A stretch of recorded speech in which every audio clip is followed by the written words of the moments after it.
Hi guys, welcome back to my channel. Hello stranger, it's been a minute since we last kicked it. By the way, just got in town, and I won't let you in this club. Or welcome if you are new. If you are new, girl, welcome. Where have you been? I've been waiting for you to find my channel so we could just have like one big virtual FaceTime call together. I think this is gonna be my new filming spot. I really enjoy this. Nothing quite like a nice homey background with some fairy lights, your bed, a fake plant. I like it. Let me know if you guys also like it too. I just wanted to say really quickly before we get started, thank you.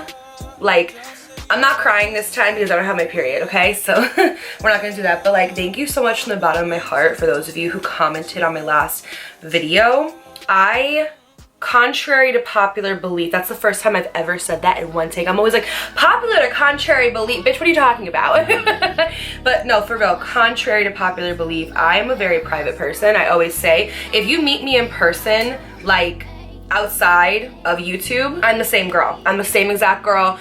What you see on here is what you get out there, but my life, like my personal life, I keep very, very private. I'm very open about like struggling a lot of the time because I feel like that's not in these days. I feel like what's in is like being that it girl, that soft girl era who wakes up and makes matcha and goes to Pilates, and like that's great and I love that for everybody else. I think there's duality in everything. I think two things can coexist at once, and for me personally, I love the girlies who have that going on.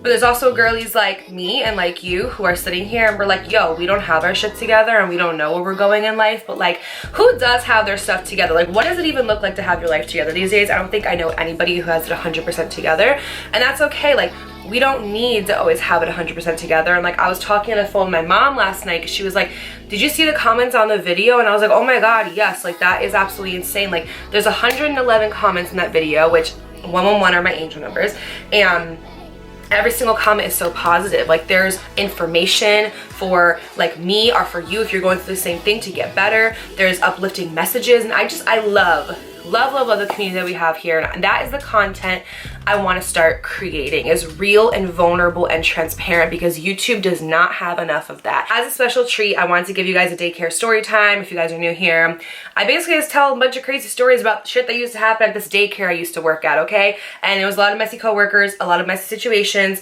and yeah, we're just gonna sit here and spill the tea. So if you're interested, all you have to do is keep on watching. Everyone, grab your snacks, grab your drinks, grab whatever the fuck you need, okay? Let's get on into it. Basically, here we go.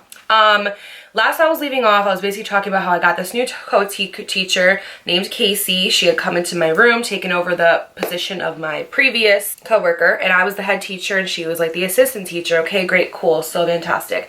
So anyway, people were getting hired at this apple pear after the two new directors had to come in, and as you guys know, with the assistant director, I really fucked with her, okay? I really fucked with Fox. She was really cool. She was very down to earth. Of course, she had her own issues, as we all do. You're never going to 100% like an authoritative figure, right? Like, you're not always gonna love your boss, like, but she was pretty cool, and I have to say, I don't have like really too much bad to say about her. Like, sure, she was a little bit messy and dramatic, but like, aren't we all? Especially if you're working with all females, I'm sorry, but like, it's gonna happen.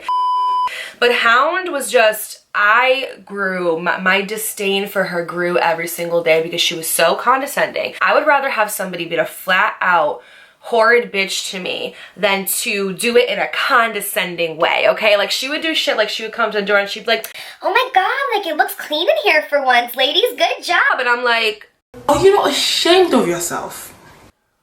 are you okay? What made you fix your mouth to say that? I just don't really understand. Or she'd be like, oh my God, you guys actually did artwork today. That's great, good improvement. I'm just like, you could have just came up to me and been like, your classroom sucks, and I would have taken that a lot more better than you being condescending, right? I could not stand it. That's how Hound was towards literally every single person. And she would also like switch up. Like, one day she'd be super nice, right? She'd be super nice. Like, when that guy, I think his name was Sunny, came in, and the guy I was telling you guys that looked like, you know, that guy from Lilo and Stitch with the suit and everything, she was on the phone that morning with me, like almost cursing me out because apparently I came in late but I didn't. I had the right schedule, she didn't. And when he came in and he looked at my classroom, he was like, why is this girl not, talking about me, why is this girl not promoted? Why is she not doing more stuff? Why is she not running tours? Why is she not an assistant director? And after that day, Hound, I think, like grew respect for me and started to be very nice to me. So she was being super cool and everything was great. And there was one day where I went into her office, because this is what I'm saying, you can't, like, okay, if you're a certain type of way, lay down those rules from the beginning. You can't have these rules one day and then these rules the next, right? So she had an open door policy with her office. She didn't care if people went in there and took things. I was looking for snowflakes for my classroom, okay? I was looking for snowflakes for my classroom. Cool, great, fantastic. It was like a winter theme. I knew she had them in her desk. So I went to her office and I quickly grabbed them, and she walked in as I was leaving with the snowflakes, and I'm like, oh, hey, like I just grabbed a couple snowflakes from the drawer. I was actually on my way to go tell you that I did that. And she's like, you can't go in my office. When I tell you guys, she did not care 80% of the time if you went into her office, but all of a sudden now she wants to cop an attitude. So at that point I was getting sick of her and I really did not care. I was like, I'm gonna start speaking up. I don't care anymore. Like, for so long I suppressed my voice and didn't say anything because I never wanted to rock the boat. I never wanted to make anybody mad. And at this time my throat chakra was getting activated and I was like, you know what? My mouth is about to be rated E for everybody, and if you want it, you can get it, because I'm so done being disrespected. Like, she would literally be so disrespectful all the time, and I would just take it. And one day I was like, I'm not freaking taking it anymore. So I said, well, maybe if you didn't want people going into your office, it shouldn't be open. Because not for nothing, but the office door, you could shut it and you could lock it. And she was the only one that had the key. So not for nothing, but maybe if you don't want people going into your office, if it's like a sacred, secluded place, like if you have like a dildo or something in there, maybe the door should be shut. Just a thought. Food for thought. Finish your plate, okay? And she was speechless. She was like literally could not even speak. The lady was too spun to speak because I was done, okay? So anyway, around this time, basically, I had Casey as my co-teacher. And let me just talk a little bit about Casey before we get into some stuff, okay? Casey came in and I loved her. We both liked makeup, we both liked hair, and we both clicked extremely well. We just got along. We were like the perfect match, okay? The perfect team. It's like when Reese's, the chocolate, and peanut butter decided to come together, we were the perfect team. Until, I don't know if Casey got bored. I don't know if Casey started wanting to like mix up some, I don't know, but she started plotting. But the most terrifying people in the world are the people who plot against you but are so innocent about it. Like I said, I'd rather have somebody just come up to me and be like, I don't like you, I'm gonna make your life a living hell, and that's gonna be that. And I'd be like, well, thank you for the information, because now I can plan my rebuttal and my revival. But like, she would just do it so sneaky. She would come off as she was this like sweet, innocent, quiet to herself person, like, oh my God. And then she would do something so outlandish, like she would throw a bomb and then be like, oh my God, who threw that bomb? Or it would explode and she'd be like, it wasn't me. Like, literally, that's what she would do. So at this time, like I said, I was coming more into my voice. There have been a couple times where I had been brought into the office. One time was because I was clocking in before I was actually in the building through the ADP app, which is like, you can't do that, right? And I know that it was bad, but they didn't fire me. It was grounds for termination if they wanted to, but they knew that they couldn't. They know they couldn't fire me. I was like, basically, I'm not saying this to my own horn, but I was one of the best teachers there. I got teacher of the month multiple times. All the parents liked me. Like, I was a really good teacher, and they knew that if they fired me, they were losing a huge asset. So they were like, we could fire you, but we're not going to, because we don't want to lose you. And I was so appreciative of that from both Fox and Hound. I got written up and I just signed it. I was like, okay, like, I know I fucked up, I'm gonna write it. And they literally were like, oh my God, we wish that more employees were like you. Like, you're so easygoing, you're so nice, you listen, like you're a great employee, right? And so they'd be like, oh, they literally said at one point in time, we're gonna put your picture up on the wall and be like, why can't every employee be like Dakota? They literally at first like loved me, okay? Like, loved me. I definitely was a favorite for sure. Me and my friend were just talking about this the other day, how like they had favorites, and at one point I was a favorite, but that's because I shut up and I didn't say anything. But when I started working there more and more and more after I left school, I dropped out of school, and I think that might have been where I left off last, where I was dropping out of school because I was having really bad like mental health. This was like the downward spiral of me going into like my dark night of the soul, spiritual awakening, and it was crazy, and I was really depressed. I was really down. I was a single mom. I had my own apartment. I was, you know, paying rent and paying bills and trying to take care of my baby all by myself, and it got to be too much for me, and one thing had to go. My income couldn't go because hello, like how am I going to pay my bills, right? So I was like, I have to give up school for the time being. I always intended on going back, but here we are. So I left school, and I remember like I had like a very serious talk with Hound about it, not Fox, but Hound. And she just was like, okay, well, like, when can you start full time? You guys, she did not give two shits. She couldn't have cared less. Not even like, that's what I'm saying. If you're an empathetic, compassionate, good person, you're like, oh, like, is everything okay? If you need anything, let me know. Or like, do you want to talk about it? I was like, okay, well, when can you start? And that's why I try to tell you guys, take your lunch breaks. Your hour lunch break, take it. Take 2 minutes more if you want. Take all of your vacation time. If you're off and they call you to come in, don't come in, because to these corporations and to these companies, you are just a number. I'm not saying don't do your job. Do your job and do it well. Do the best in everything that you do. But take your sick time, take your vacation, because you are replaceable at work, but you're not replaceable at home. You're not replaceable to your friends, your family, your kids, nothing. So I used to be so serious about my job, and I'd be terrified to call out. I would get root canals and come in. I have strep throat and I would come in. Like, I would not care. And also, they never wanted you to call out. Like, they would have us come in sick literally all the time. Fox and Hound were a little bit better about that. Like, if somebody was sick, they would try their best. But I'm talking about previous people that were in leadership in this company would literally, like, if you had pink eye, they'd be like, oh, just take 1 dose of antibiotics and come in. Pink eye is contagious for 72 hours. You should have the eye completely relieved of pinkness and just white, and then you come in, but they just didn't care. You guys, it was so weird. It was so jacked up. And I started speaking up. Like, I was coming into myself at this point, and my third chakra was being activated, and I was like, I'm tired of people disrespecting me. I'm gonna start standing up for myself, but in a respectful, cordial way. I'm not the type to sit here and curse you out. Like, I'm not like no Summer Walker. I'm not like, I want to start with your mama, she should have whooped your ass. But like, she should have. But no, I'm not like that. I'm very much so like, I can annihilate you with my words without cursing once. I'm very much like Stassi from Vampire Diaries. Get that shit out of your head. I am like Stassi from Vanderpump Rules. Like, I am very much so like, I will put you in your place, and I will do it with class and a smile. That's what I started doing here. And so once people started realizing that I was standing up for myself, they were like, we're going to use Dakota as a scapegoat. And every time we have a problem, we're going to go to her, and she's going to be Captain Save-A-Ho, and she's going to go into the office and voice all of our complaints. And that's exactly what I started doing. Anytime I saw somebody have an issue, my people-pleasing mentality would get turned on, and I'd be like, I have to save them. Like, they need to be saved. Like, they don't know how to stand up for themselves. They don't have a voice for themselves. They can't articulate themselves as well as me. I'm going to go in there and I'm going to stick up for them, right? And so I started taking on everybody else's problems dead ass as my own, and it was like so bad. So what Casey would do is when she had a problem, so for example, Hound would come in and she would tell Casey specifically, she'd be like, listen, you know, lately we've been getting complaints about X, Y, and Z at the end of the night, and I need you to fix that. I need you to, you know, do better and whatever. She would make it seem like it was a me and her thing, and that they were coming in talking about me and her at the same time, that they were like being disrespectful toward us, talking bad about us. And so me, in my mind, I was like, oh no, I'm not letting that fly. Because a lot of the issues that were happening with Casey were happening when I wasn't even working. Like, if she closed or something like that, somebody would come in and complain about either like something that she did. And I'm not saying she was a great teacher. I'm not saying anything bad about that. But like, parents just complain about dumb things sometimes, or like little minuscule things. But they'd be things that happen when I wasn't even there, and I'm not taking the blame for that. So I'd go into the office and I'd be like, oh, what is this that you guys said about me and Casey about how we're not cleaning or whatever? And they'd be like, Dakota, we never said that. We said that about her, not about you. And I'd be like, oh. But she would like manipulate me into thinking they were talking about the both of us. So there was one time, perfect example, where I was going into...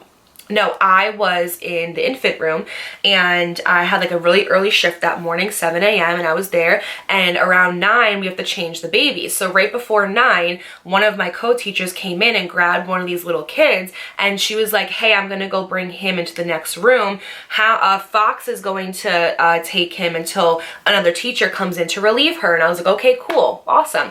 So they took him and they went away. While that teacher was holding the baby, she had to have smelled that this kid kid shit. I don't care what you say. You know when a baby poops, okay? And at that moment, I was just starting to change the kid. So had I picked him up, checked his diaper out, I would have seen some junk in there and I would have cleaned it out. But I didn't know because at that time I was changing 4 other kids. So basically that teacher picked him up and she never told me that he pooped. So she passed him, okay? So when that teacher came in to relieve me, I went into my classroom and right away, Casey was just sitting there and she's like, you're never gonna guess what happened. Fox said that you purposely brought so-and-so to her and didn't change him because you were being lazy and didn't want to change him. And I said, oh, is that so? Okay, great. I'm gonna go have a talk with her right now. So the type of communication style I am is I'm confrontational, but in the best way possible. So if something happens and we can nip it in the bud right now, and fix the situation, I'm going to do that. Why am I going to sit there and suppress the situation when we could just talk about it like adults, which is a lost trait in today's society. Animosity, no hard feelings, no he said, she said, just nip in the bud. So I took 2 kids and I went to the room and I was like, hey, I'm hearing that you're saying that I brought so-and-so to you without changing him, and I just want to let you know that I was in the middle of changing the kids and so-and-so came in and grabbed him and brought him to you and never told me that they pooped. And she's like, What are you talking about? and I was like, yeah. I was like, Casey just told me that you said that I passed him to you purposely without changing him and that I do that all the time. And she's like, Dakota, I never said that. All I said literally was that he was passed with a poop and it was like a joke, but I never said your name in it. And I'm like, and I could tell she wasn't lying. I could tell she wasn't lying and she had no idea what I was talking about. And I'm like, that's the day I started to realize that Casey was messy. Casey just liked to stir the pot when things got a little bit too quiet.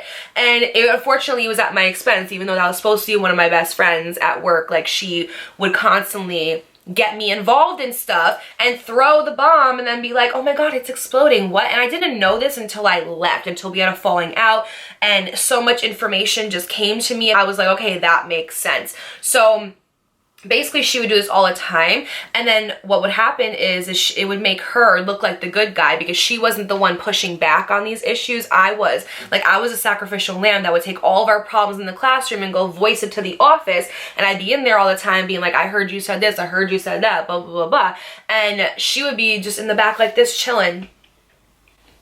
Not even like just because she wasn't the one to go bring it up, but she was the one who brought it to my attention. So she looked like the good guy and I looked like the piece of shit. So the more and more and more that I would go in the office, I just feel like they started to like absolutely hate me. And also I went into the office not only to confront them about things that were being said, but also to like voice concerns. I'd be like, hey, I think that if we did this, it would make the center better. What do you guys think about that? Or, hey, I see you're having trouble with this. I think, you know, from my opinion as a parent, because I'm a parent who also works here, so I have like the best of both worlds, I have really good perspective, we should do this. And I feel like they were just getting sick of me wanting to make the center better because they were like, we just come here for a check and go home, which is fine. Our reviews come around, right? Our yearly reviews come around, and usually I go in there and I never have an issue with my review.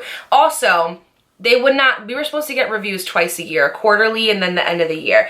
And during those reviews would be determined on how we rank in the company, but also if there was a cost of living raise or opportunity for a raise in general. It would determine how much we were going to get. And I think I worked there and I got 2 raises. One was asked and one was cost of living.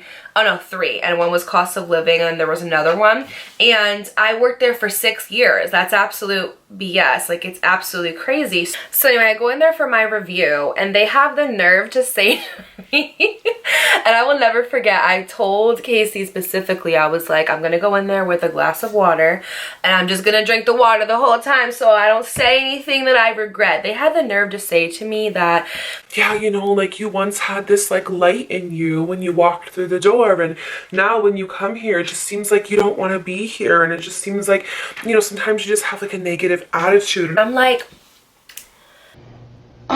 child. Anyway, so. oh, duh, I have a negative attitude because I come in here to you guys and I try to make things better and give you guys ideas, and you could just tell that you couldn't give a rat's pajamas butt about anything that I'm saying. Also, not for nothing, but there was times where I voiced so many concerns to them to prevent them from getting in trouble, and they brushed me off like I didn't matter. So yeah, sorry, but when I come in here and I tell you that I see a teacher dragging another kid by the arm across the floor as cause for concern because we're mandated reporters, we would have trainings every single year at Apple Pear about being a mandated reporter. We had Porter.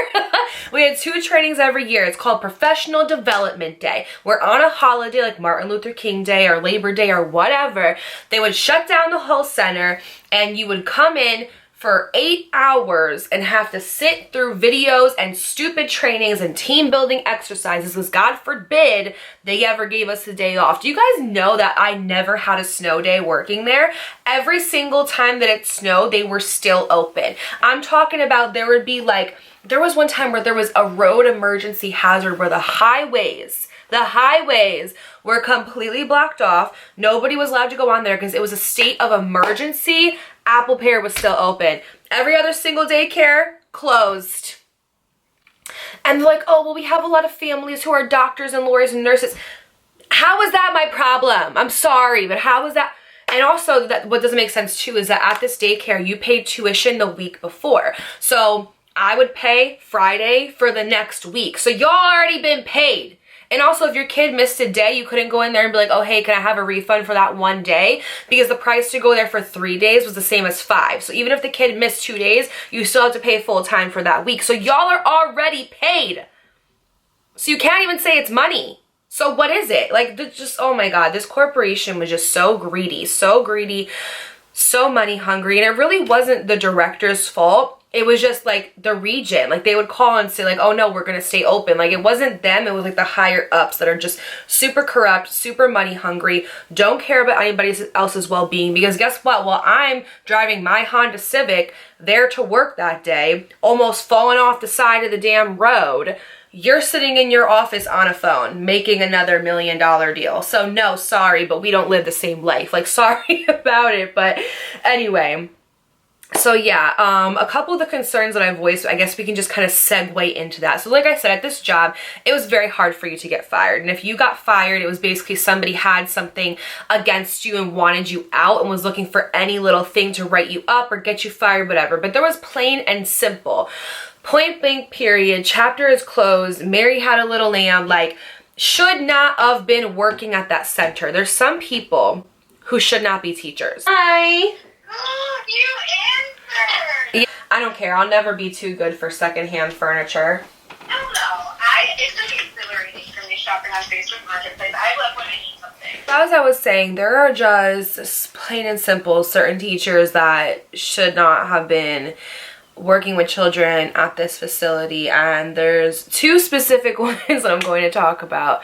And for the first one, we're just gonna call her Tana. Okay, so Tana comes in and Tana's super funny, she's super like hilarious, but she should not have been working with kids a day in her life. She had a temper on her, she had no patience whatsoever. And the thing about this daycare that pissed me off so bad is normal daycares, when you come in, they'll be like, hey, like, what's your experience? Have you worked with kids before? Do you even like kids? X, Y, and Z. And I feel like Apple Pear was just like, you're breathing, you have a liver and 2 hands and 2 legs, you're hired. Like, perfect, you can come work for us, absolutely. There was no like, care in the world. They could have worked anywhere. They could have worked at a funeral home before they came here, no experience with kids at all, and they'd just be like, yep, you're hired, cool. So she basically came in, had no experience with children whatsoever, and it showed. She had just no patience and a horrible temper. And there were a couple of situations where this was apparent, okay? So there was one time where she was outside with the kids and I was taking my kids outside as well. There was like a door with like a window where you could like see everything. So I'm going outside with my kids and this girl is like, say this ring light is my phone. She just is like, and listen, I would be lying. I would be absolutely lying if I sat here and tried to say that I was never on my phone at Apple Pear. I think all of us at work go on our phones, but we do it in a smart way. It's either you're sitting there and you check it every now and then and you look and make sure that everyone is breathing and everyone is cool, great. But there's a vast difference between being on your phone, clicking away while Tom and Sally are beating the crap out of each other in the corner. You're just like, guys, stop, like it's fine. Like you have to get up and you have to intervene. And Tana just had absolutely no social cues to do that. Like, yeah, sometimes when the kids were sleeping, I'd take out my phone, or if I wanted to check it super quick before lunchtime, like I would do that, but I'm not sitting here just like, you know, like there's a time and a place. And she just did not know that time or place. So basically there was one day where I was going outside and she was just on her phone, just like clicking away. Kids are in the background screaming. She has no care. There could have been a whole fire going on in the background. Tana would not have given two shits. So at the top, this is like my worst fear as a parent, the top of the slide. Sit, you go down. Cool. The kids were fighting at the top of the slide and she didn't know because she was on her phone. One of the kids on the top of the slide fell face first from the top of the slide to the ground. Boom. Whole face was bleeding. Whole face was bleeding. I'm not even joking. Bleeding. It was so bad and that could have been prevented had she just looked up for her phone for 2 freaking seconds. That's what I'm talking about. Like, why are you not doing your job? That was strike 1 for me. Second strike for me, I will never forget this day for as long as I live. I'm in the classroom with Casey. I think we're like getting the kids ready for lunch or something like that. We're handing out food, you know, doing our due diligence. And then across the hall is Tana. She's covering for my friend Lizzie. My friend Lizzie's out on her lunch break. Cool, fantastic, okay. There's this kid, we're just gonna call him T, okay? Tell me why. Like the Lion King scene where freaking Rafiki is holding up Simba, like, like literally like holding him up like this. Why does she run out of, first of all, when you have kids in a room, you can't leave the room. Pretty sure that's common sense. To Tana, she didn't understand that. She would literally leave the room all the freaking time. Like if she had to go and grab something from like the room next door, she would just walk out and go get it and go back in her room. And we're like, yo, you can't do that. You have to call for a teacher, have somebody come in, and that, like, it's literally illegal. Like we could literally get shut. Like, anyway, so she comes out. I wish I can emphasize how crazy this was. She comes out with this kid, all right, we're just gonna call him T. She comes out with T and she's lifting him up like this, screaming, oh my God, what do I do? Like literally screaming, you guys, I'm not joking, screaming. So she comes to the door and she just is like, I need help. So we're thinking like somebody's like having a heart attack, passing out, somebody choked on something. All teachers there are CPR and first aid certified. So I'm confused at what's going on. I open the door. This kid, I couldn't even see his skin. His whole face was covered in blood, absolute blood. So I go right into like fix it mode, mother mode. I don't even ask her what happened. I take him, bring him into the classroom. I'm like, Casey, you go call Hot Fox and Hound and tell him what's going on. I'm looking over at Tana. I'm like, you go call T's mom and tell her what's going on. I'm gonna clean him up and we're gonna get this figured out. This woman literally is like hyperventilating. She has no idea what to do. Her hands are covered in blood. His face is covered in blood. She has absolutely no idea. Like she's like she's literally like speaking in tongue. I have like no idea how to help her, and I'm like, I don't have time for you. I'm trying to help this child. So I get him all cleaned up. He's screaming. I've never heard a child scream, like blood curdling scream before.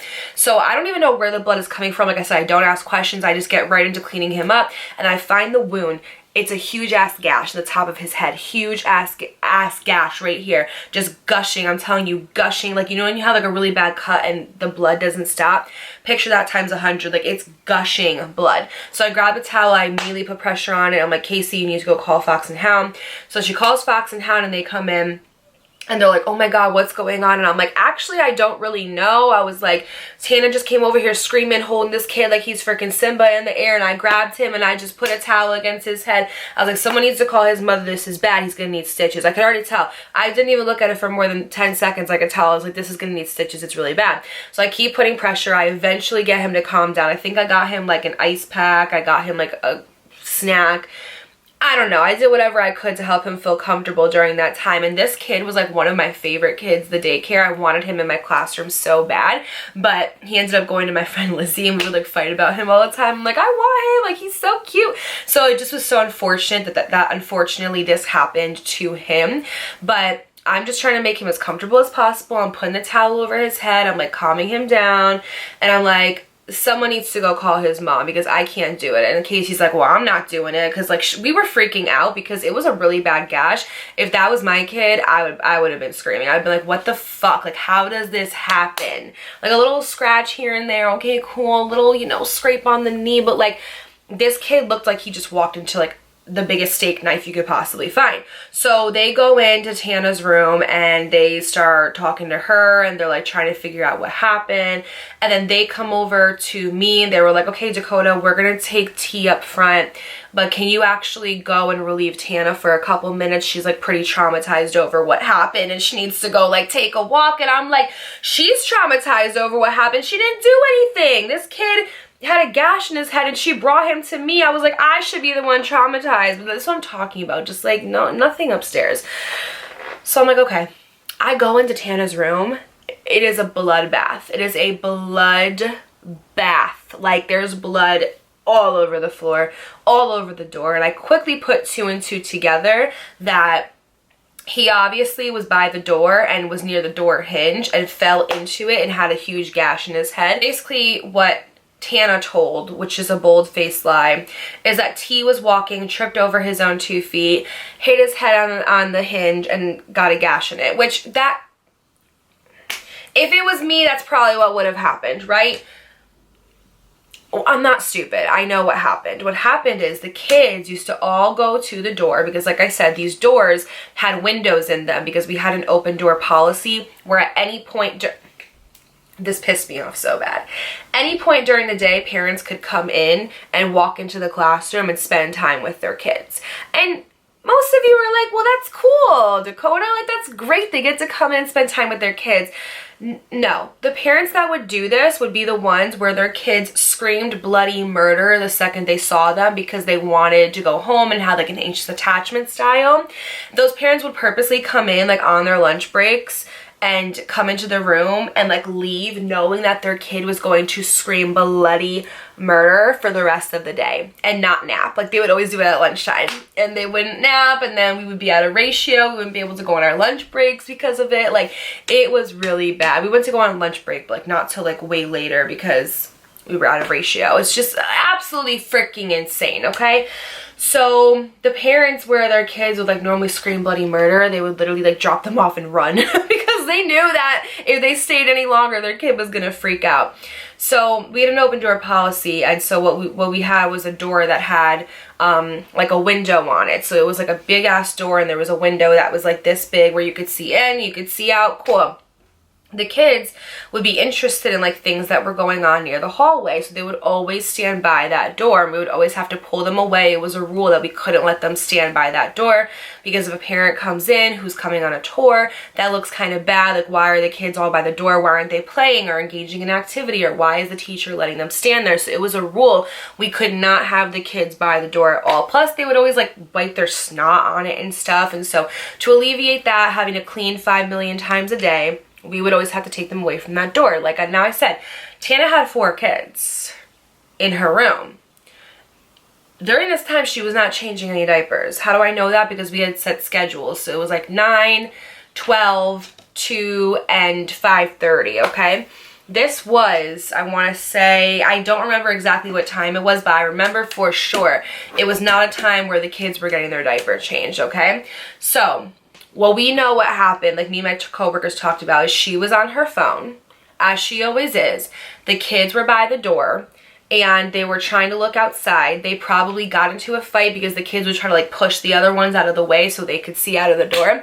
And there was this one kid in there who was so bad that he would bite the kids, he would punch the kids. It was so bad. They were in the room together, and one of the kids was just like really mean.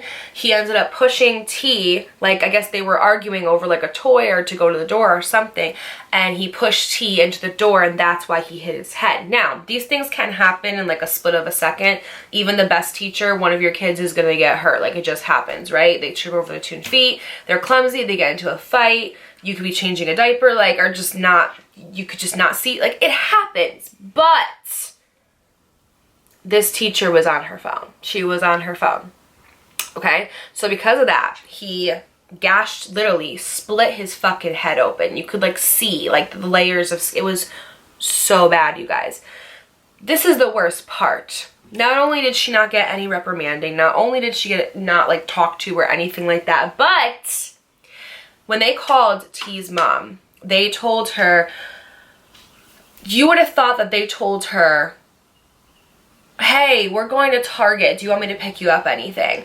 It was so nonchalant. They called her and they were like, hey, Mrs. So-and-so, just letting you know that T had a little accident. He fell and hit his head on the door, and you know, the girls are taking care of it right now, so no worries. You know, but you might want to get over here, but don't worry, don't rush, it's not a big deal. Made it seem like this kid just had like the smallest scratch in the world. Because I'm sitting there and I'm wondering, why is it taking his mom so long to get here? If this was my kid, I would have been here already. The ambulance should have been called because this kid needed stitches. It was so clear as day that he needed stitches. So T's mother walks in. We hold on to him because I was like, you know what? I'll hold on to him. Don't worry about it. He's comfortable with me. He's sitting on my lap. He's cool. I have the ice pack and the paper towel over his head, still holding pressure.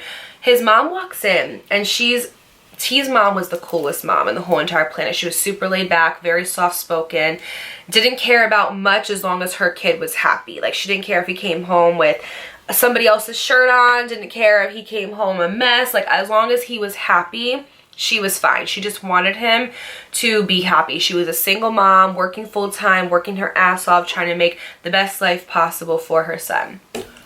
She walks in. And normally when she walks in, she's super animated, super happy, like, hi girls, how are you? So she walks in, she's like, hey. What happened? It's always the quiet ones. I was talking about this to my friend the other day. It's always the quiet ones. I am not afraid of somebody who's loud, flamboyant, like super like out there, vivacious. Like, I don't know if that's the word. I'm not afraid of the person who's super loud, right? Because a lot of times it's all bark, no bite. The quiet ones, the really nice ones who come in and don't really have a lot to often say, they are no bark, all bite, okay? Even the dogs in the back agree with me. Like, those are the people I'm afraid of because they have a temper. And that's why they're soft-spoken. And that's why they're quiet, you guys. She was so mad. I, right away, was like, what did they tell you over the phone? When she told me that they told her it wasn't an urgent matter and that it was a scratch, I was so fucking pissed. Because do you think that Fox and Hound walked her back there to explain what happened? No. You think that they did that? And they were sitting right up front when she came in. A normal director would have walked up to her, been like, hey, let me go take you back there and explain what happened. It's gonna be a little bad, but don't worry because we're gonna help you in any way we can. Let her walk back there by herself to our room, told her nothing, and let us deal with it.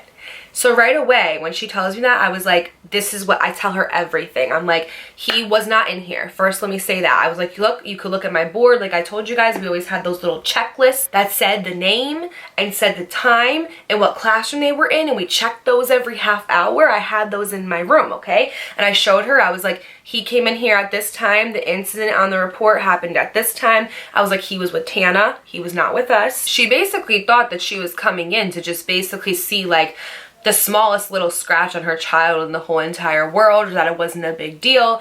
And there was a huge gash in his head, and it was very apparent that he was going to need stitches, and they downplayed the situation so much to her, did not tell her the truth about anything that happened, didn't even offer her the common courtesy of let me walk you to the classroom and explain what happened, didn't offer us any help and support, basically left us for dead. She thought that when she walked in, the incident happened in our room, and I had to be quick to be like, nope, this did not happen in here. I simply just took him because I felt that Tana wasn't able to properly jump in and equipped it, because like some people are just really bad with blood, some people are bad with throw up, and for me personally, I work really well with blood and throw up. I don't get skeeved out by it, so I just jumped into action to take this child and give him the best possible experience of cleaning him up and making him feel comfortable. And I was trying to tell her that I was like, the minute I took him and I cleaned him, he was very comfortable. He wasn't freaking out. Like, I was just trying to make her feel comfortable because I felt so bad, and she handled it way better than I would have, because I would have been flipping the fuck out. So she takes him and she leaves, and she's like pissed, and I'm pissed because I'm like, fox and hound. Why would you call her and downplay the situation when this was a huge situation? In my mind, I was like, the ambulance. I literally said, like, you guys should call an ambulance. Like, he has to get stitches. You just never know. Like, the timing of things can be super delicate with these situations, especially when it comes to stitches and bloods and skin tissue and things of that nature. And they just totally did not take it serious at all. And they also left us completely with no support.